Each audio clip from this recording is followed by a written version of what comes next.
وَلَقَدْ يَسَّرْنَا الْقُرْآنَ لِلذِّكْرِ فَهَلْ مِن مُّدَّكِرٍ۔ اور یقیناً ہم نے اس قرآن کو نصیحت کے لیے آسان ذریعہ بنا دیا ہے، پھر کیا ہے کوئی نصیحت قبول کرنے والا؟ السلام علیکم۔ آج ہم انشاءاللہ 20ویں پارے کا خلاصہ انتہائی مختصر انداز میں پیش کریں گے۔ دعا ہے اللہ تعالیٰ ہمیں صرف سمجھنے اور اس پر عمل کرنے کی توفیق عطا فرمائے۔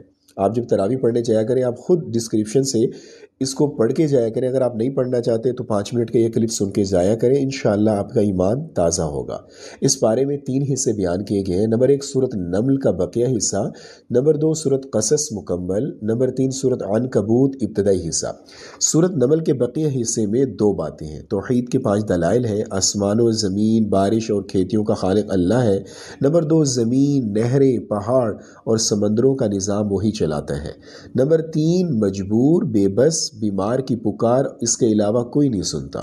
نمبر 4 بحری اور بری تاریکیوں میں راستہ وہی دکھاتا ہے، اسی نے ہواؤں کا نظام چلایا ہوا ہے۔ نمبر 5 پہلی بار بھی اسی نے پیدا کیا، دوبارہ بھی وہی پیدا کرے گا، رازق بھی وہی ہے، مالک بھی وہی ہے۔ نمبر 2 قیامت، سور پھونکا جانا، پہاڑوں کا بادلوں کی طرح ہواؤں میں اڑنا، روز قیامت سب کا جمع ہونا، نیک لوگوں کو ان کی اچھائیوں کا انعام اور برے لوگوں کو ان کے کیے کی سزا کا ملنا۔ نمبر 3 سورۃ قصص میں 2 باتیں یہ ہیں، حضرت موسیٰ علیہ السلام اور فرعون کا تفصیلی قصہ ہے۔ نمبر 2 حضرت موسیٰ علیہ السلام اور قارون کا قصہ ہے۔ نمبر 3 سورۃ عنکبوت کے ابتدائی حصے میں 3 باتیں یہ ہیں، توحید، مشرکین کے بت مکڑی کے جالے کی طرح کمزور ہیں۔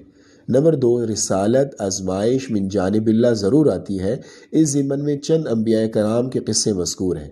اسی طرح قیامت کا یہاں تذکرہ ہے۔ یہ مختصر اس سپارے کا کنکلوژن تھا، ریفلیکشن تھا، خلاصہ تھا۔ اگر آپ تفصیل کے ساتھ پڑھنا چاہتے ہیں تو کسی اچھی تفسیر کا مطالعہ کریں، انشاءاللہ آپ کا ایمان تازہ ہوگا۔ مجھے اپنی دعاؤں میں یاد رکھیے گا۔ انشاءاللہ اگلی ویڈیو میں 21ویں پارے کے خلاصے کے ساتھ حاضر ہوتے ہیں، تب تک کے لیے اللہ نگہبان۔